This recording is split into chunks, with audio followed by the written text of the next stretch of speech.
Daily Ayurveda series 5. ఆరోగ్యమే మహాభాగ్యం, ఆయుర్వేదమే మహాభాగ్యం.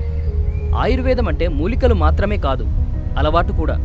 సమయానుకూల ఆహారం అంటే జీర్ణక్రియకు తోడ్పడే ఆహారాన్ని సమయానికి తీసుకోవడం, రోజు వ్యాయామం, శారీరక మానసిక బలాన్ని పెంపొందించడానికి నిత్యం వ్యాయామం చేయడం అవసరం. ధ్యానం, ప్రాణాయామం. మనసును ప్రశాంతంగా స్థిరంగా ఉంచుకునేందుకు ధ్యానం చేయడం మంచిది. సమతుల్య జీవితం, పనిని విశ్రాంతిని దేనిని నిర్లక్ష్యం చేయకుండా రెండిటిపై శ్రద్ధ తీసుకోవడం అవసరం. సహజ ఉత్పత్తుల వినియోగం, కెమికల్ ప్రోడక్ట్స్ వినియోగాన్ని తగ్గించి న్యాచురల్ ప్రోడక్ట్స్ను వాడడం మంచిది. సంతోషకరమైన సంబంధాలు, మానసిక ఆరోగ్యానికి మద్దతు ఇచ్చే సంబంధాలను ఏర్పరచుకోవడం అవసరం. వాతావరణంలో గడపడం, ప్రకృతిని ఆస్వాదిస్తూ ఆరోగ్యాన్ని పెంపొందించుకోవడం మంచిది. ఆయుర్వేదంతో జీవితంలో ప్రతి అడుగు ఆరోగ్యవంతంగా ముందుకు